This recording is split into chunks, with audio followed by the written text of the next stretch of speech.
I figured I'm waiting on the bathroom. Y'all know, y'all know how my life goes. I can't just get up and prosper. I have to get up and be stalled by the enemy, the devil. But anyway, I figured, ain't nobody asked, and I'm so proud of y'all for leaving me alone. Nobody has asked me to talk about R. Kelly, but I know once that Pace Sisters video goes up, I feel like somebody gonna ask me to talk about this recent event. R. Kelly got over to Gayle's. He went over to Gayle's. You know, my grandmother. I have a couple of grandmothers, and then I have a grandmother couple, and my grandmother couple is Oprah and Gayle. Went over to Gayle's house, and you know, they wasn't at Gayle's house. For those of you who are new, don't take a lot of the things I say seriously, but then take a bunch of the stuff I say seriously. You got to figure out when I'm being satirical. Anyway, he went over to Gayle's and was doing this interview. I don't understand why, if he had been quiet for so long, he took this opportunity to say something, but whatever. And it's going to be a short video because I ain't got much to say. Actually, it's probably going to go up before the Pace Sisters video because it's going to be shorter. And who cares? Y'all don't care. Y'all just happy to see me. Hey, y'all. Hey, good to see you. He got up on this video, on this camera. And long story short, Gayle said some around I'm trying to paraphrase. I'm going to paraphrase everything being said by these two individuals because that's how I'm going to do, for those of you that are new and swinging in. She said, is you keeping them hoes captive? Oh, that's rude. I shouldn't call nobody hoes. Some of them are hoes. The heifers that got up on the camera the other day talking about, it's about the money, and they was crying, them's hoes. But some of these girls. Anyway, you keeping the girls captive. R. Kelly said, I don't have to. Why would I? That's so stupid. Think about it. Me, R. Kelly, keeping somebody captive. That's stupid.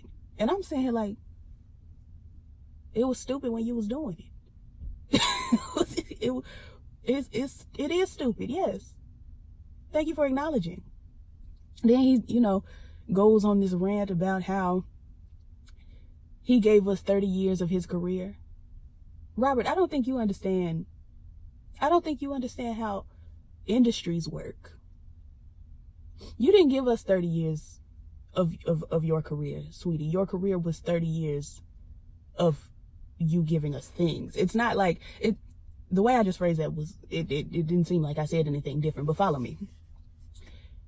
R. Kelly would not have a career if not for the audience listening to R. Kelly. So R. Kelly saying he gave us 30 years of his career, the phrasing makes it seem like I could have been doing something else, but I gave y'all these songs. And that's just not the truth, Robert. You can't read. You cannot write. You have very low comprehension skills. You could not have been doing anything else. We gave you 30 years of our time. And I'm saying we, but I have never in my entire life bought an R. Kelly song.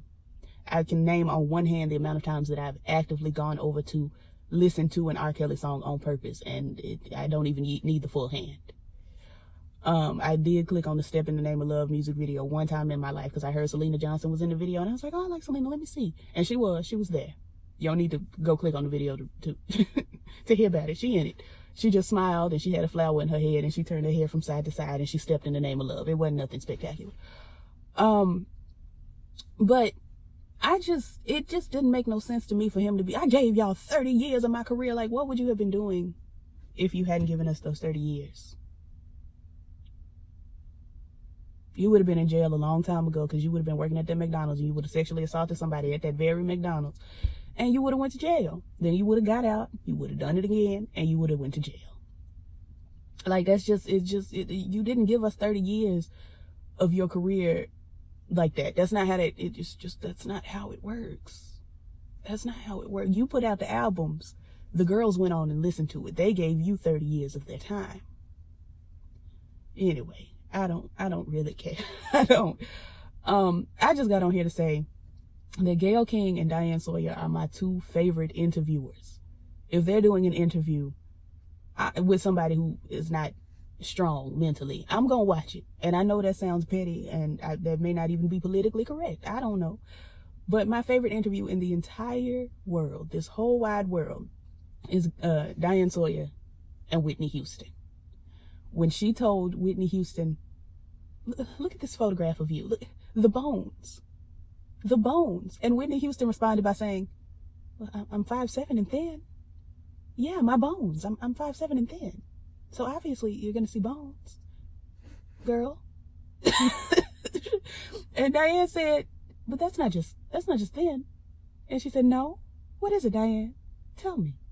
That's scary thin. But do you know? Do you really know? Do you really know? No, you know. Thank you. And Whitney handed that piece of paper back over to Diane. I give my life every time. Every time. It's so good. And this R. Kelly interview is second place right now for me, because R. Kelly is up and he hollering and he, you know, I'm fighting for my effing life.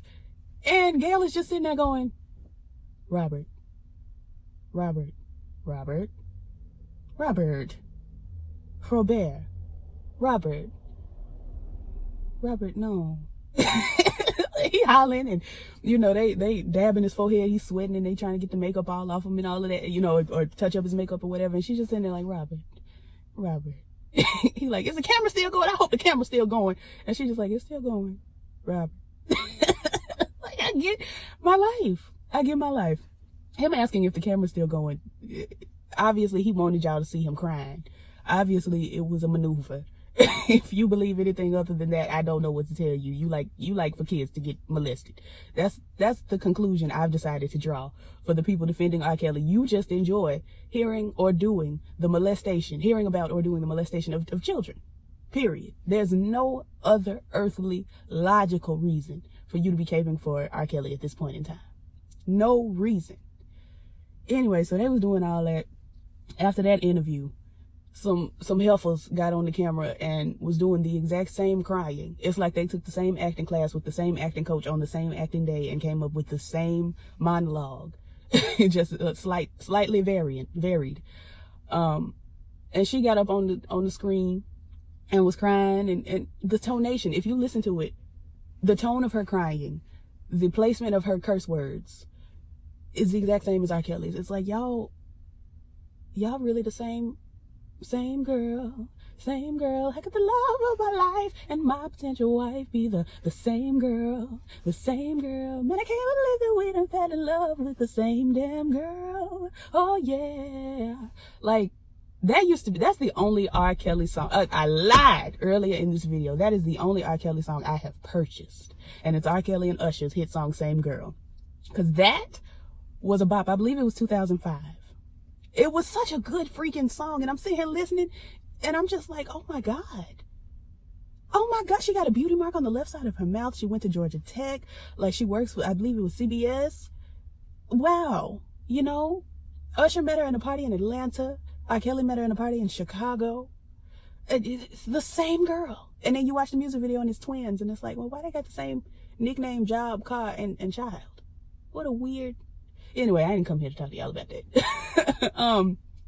The point is, these niggas faking, they lying, they crying, and they dying. Like, I don't know what to tell you. That's all I got to say about Robert.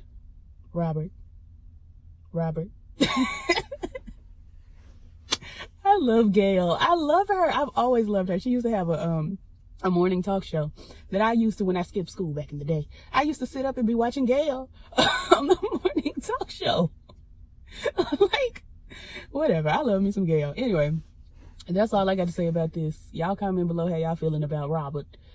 And I'll call y'all for something. I plan to be doing this more, you know, regularly.